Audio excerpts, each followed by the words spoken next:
Tomorrow night's talk on enlightenment.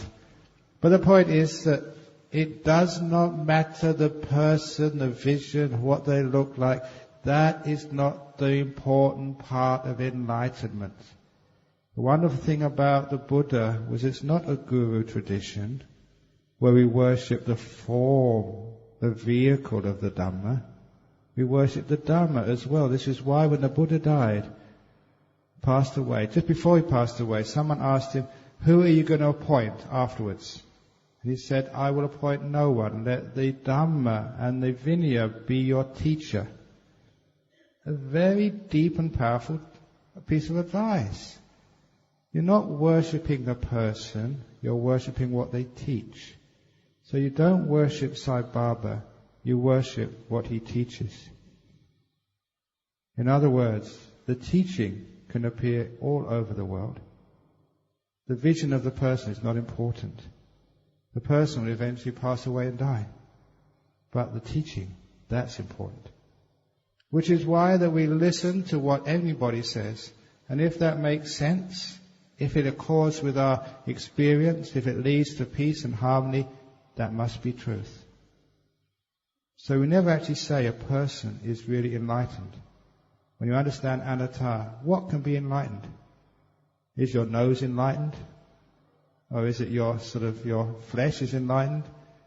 Is it your mind is enlightened? When you understand anatta, the mind is just a process.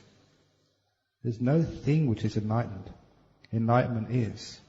As it says in the Buddhaghosa's Visuddhimagga, the path is, but no traveller on it is seen. Nibbana is, but not a person who enters it. It's a very beautiful poem. The path is, but no traveller on it is seen. There are no yogis, just a process. The path is, but no traveller on it is seen, no self. Nibbana is, but not the person who enters it. Anatta. Understanding that, we understand that whether it's a teacher of a Buddha or Sai Baba or Ajahn Chah, they're just vehicles for truth. So we don't worship the vehicle, we only worship the truth within it. He who sees the Buddha sees the Dhamma. He who sees the Dhamma sees the Buddha. It's anatta. So the Bodhisattva is the Buddha is the Bodhisattva. The Bodhisattva is the Arahat is the Bodhisattva. These are just vehicles for truth. The vehicle passes away. The vehicle doesn't get reborn. The truth is what gets reborn. Do you understand? Sort of. Maybe. Go on.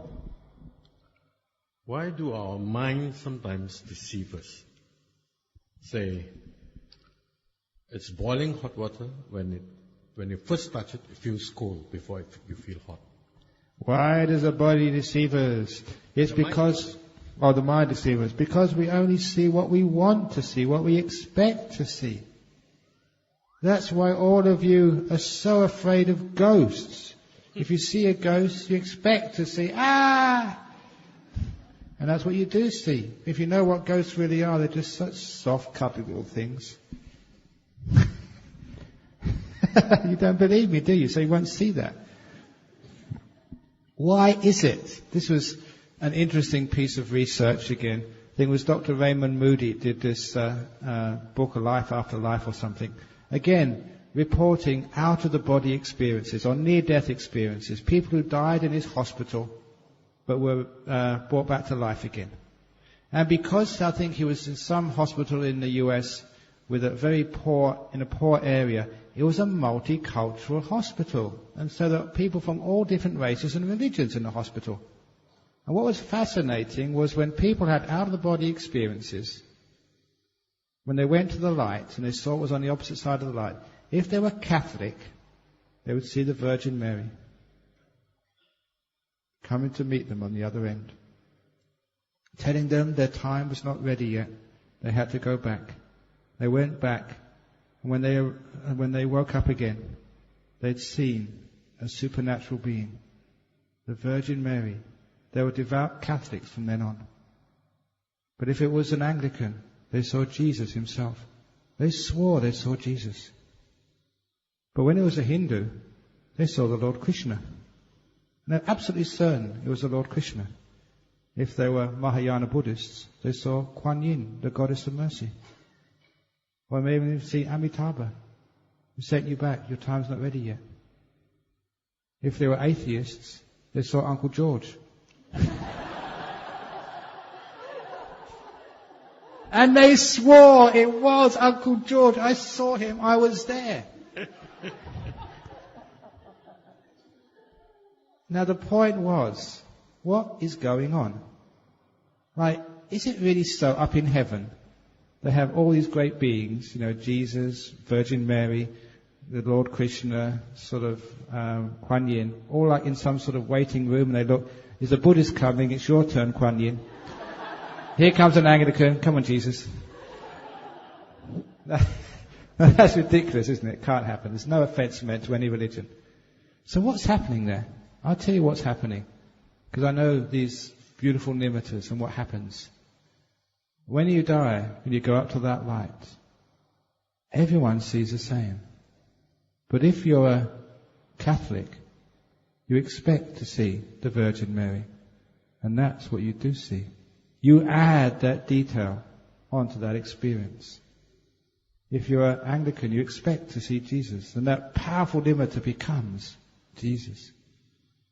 If you're an atheist, it becomes Uncle George. The mind is so strong, it will fill in the details of what you expect to be there. And that's what one sees.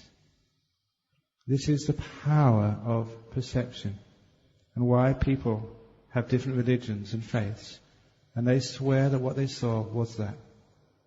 Any sort of Christian who sees a deva would see them with wings.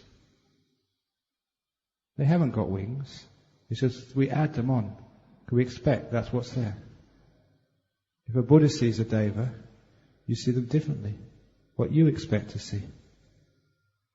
It's amazing how we add what we expect to see. Even with psychic powers. If you really want your teacher to have psychic powers, you'll see one. But is it really there? Or have you added it? There was this one occasion when Ajahn Chah was in northeast Thailand. It was the Uposita day, which is the day when people would go to the temple, the Sabbath day. It was during the rainy season retreat, the holy 3 months of the year. So one of his disciples decided to go and listen to the sermon that night. They drove through a heavy monsoon rainstorm. But when they got into the temple grounds, their car got stuck in the mud. It was pouring down with rain. They wondered what to do when they saw Ajahn Chah come out from the forest. Even though he was getting wet and muddy, he pushed the car so the car could make it all the way to the temple. Even a great monk could be so humble and so compassionate to push the car of a disciple. And they saw that themselves. You can imagine their surprise when they got into the main hall and saw Ajahn Chah was up there giving a talk. Completely dry. It was a miracle. Ajahn Chah had performed a feat of psychic power. Even though he was giving a talk, he'd seen a disciple in distress, trying to do something good. And he formed some sort of body to push the car out from the mud. That story soon went all around that area. It was one of the famous stories of the psychic powers of the great teacher Ajahn Chah. Unfortunately, it wasn't true. Because it was Ajahn Chah's cousin, who was a novice at the time. I know this monk very well. He's said it many, many times. He said, it wasn't Ajahn Chah, it was me. I saw that car, I was only a novice, I wasn't in the hall, I decided to give it a push, I just happened to look like my cousin Ajahn Chah, that's all.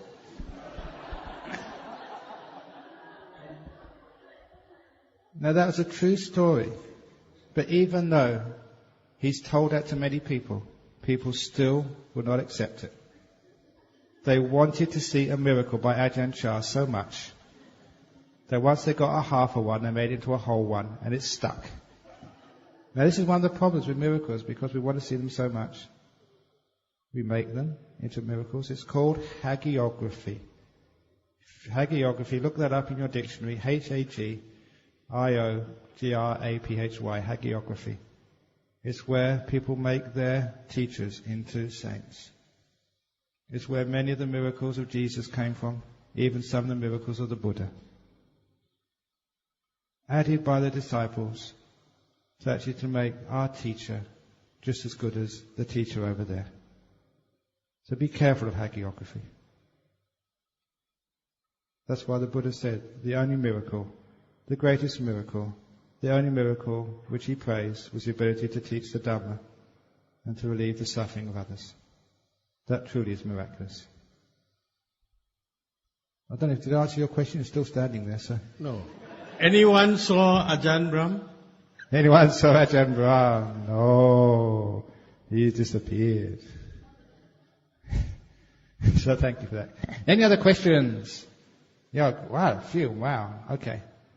Here we go.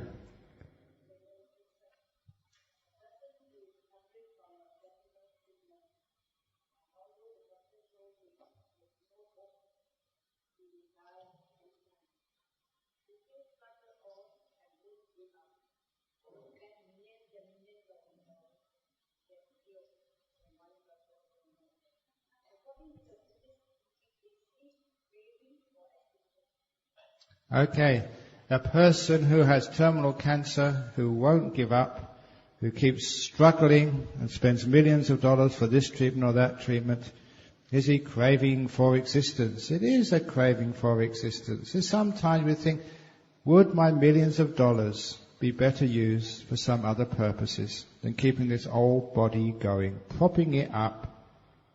It would be much better for that friend to give all those millions of dollars to charity, together with whatever organs are left, and give up this body, and they'll get a much better body next time. Wouldn't you do that if you had an old car? If you had an old car, and this was falling off and that was falling off, and it was very hard to get started in the morning, and it kept on stalling on you, and it was really uncomfortable to sit inside it because it was one of those old models, even without an air conditioner, or it maybe had one a long time ago but it didn't work anymore. Would you spend millions trying to keep it going? Or wouldn't you sort of trade it in or put it into scrap and get a new model? So wouldn't that be the right thing to do? If you get old, trade in your vehicle for a new one. Let it go. It is craving. A lot of time it's a fear of death. Because we may be Buddhists and believe in reincarnation, because we're Christians and believe in eternal life after death. We may tell other people and try and convert them, but we don't really believe it ourselves. If we really did believe it, then the Christians would be lining up to die, to get to heaven quickly.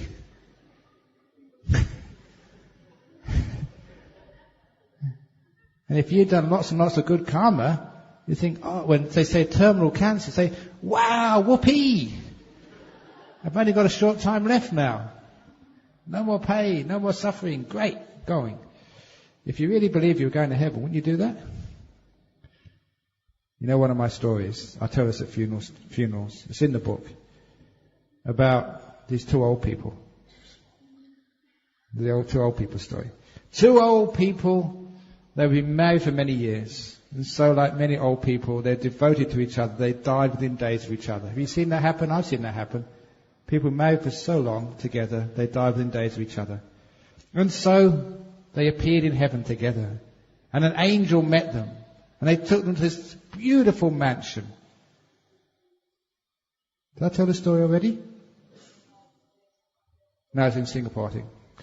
And they took them to this beautiful mansion overlooking the cliffs, overlooking the ocean.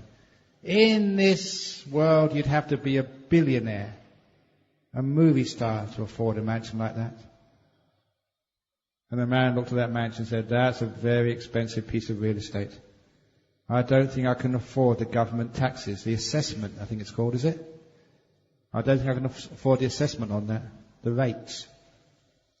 And the angel said, don't worry, sir, there's no governments up here. There's no assessment at all, it's for free. They took him inside, and all these beautiful rooms, they were furnished with antique furniture, modern furniture. There were DVDs, there were chandeliers, there were gold on the taps. There was these amazing full wall-sized crystal sets for TV, liquid crystal sets. Every modern thing you could imagine, and antique as well. The furniture was worth a fortune. And the angel sort of gave him his card and said, here's my email number. If you want to change anything, just give me an email. SMS me and I'll change it straight away. It's heaven after all. And the angel looked at all that expensive furniture and he said, my goodness, I don't think I can afford the insurance premiums on that. And the angel said, you don't need insurance up in heaven. We don't allow thieves in here. You don't have to worry about your place getting burgled. It's for free. He took him downstairs to this triple garage. In that triple garage there was this enormous, you wouldn't believe how big it was, SUV, this four-wheel drive vehicle. Bigger than a 3-story house. Next to that was this stretched limo, Rolls Royce. And the third car was a red Ferrari limited edition sports car with a retractable roof. In this life, he'd always wanted a sports car. But really, what's the use of a sports car when there's so many speed cameras around? But the angel said to him, you don't have to worry. There are no speed cameras up in heaven. You've died already. What's the point? And he opened the doors of the garage. On the opposite side of the road was this amazing, beautiful 18-hole golf course. He'd always loved his golf in his previous life. Now he could play to his heart's content. And the angel said, you see that golf course opposite side of the road? That's been designed by Tiger Woods himself. And because it's heaven, you will notice on the greens, whichever way you putt that ball, it will always curl into the hole. It's a golfer's heaven. And the man looked at the clubhouse. That was a very elite country club. He said, even if I got elected to such a country club, I would never be able to afford the annual fees. The angel rolled his eyes and said, sir, there's no fees up in heaven. And you're already elected. It's heaven, for goodness sake. And I'll make sure every time you want to tee off, you'll have no queues. You can tee off whenever you want, any time of the day. It's there for you for free. And as soon as the angel left, the man started getting angry at his wife. He started scolding her and shouting at her and berating her, and she couldn't understand why. It just got up to heaven, for goodness sake. And when he managed to pause, that's what she said. Why are you getting so angry at me? You've got this beautiful house for free, this amazing furniture, and you've got your Ferrari. You can go as fast as you like. I remember you telling me how much you wanted a sports car. Now you've got one. And you always loved your golf. You've got a golf course on the opposite side of the road. Why are you angry at me? And he said, because wife.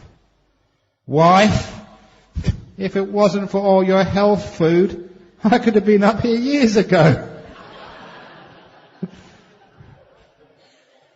So why is your friend spending millions of dollars trying to stop his cancer when he could have this beautiful mansion and a red Ferrari and be playing golf all day?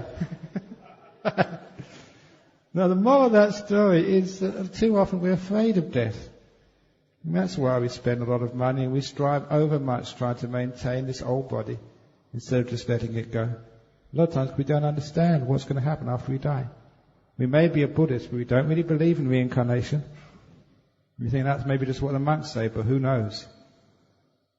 That's why when you meditate, you can know for yourself, and there's no doubt anymore. Then you're not afraid of death. If you really was a Christian and you really believed 100%, you would never be afraid of death. So your friend obviously needs to understand more about rebirth. And then they would not spend so much money on that time. It is attachment to existence, craving for existence, also fear as well, a lack of knowledge. Does that sort of answer the question, sort of? And thank you for the opportunity to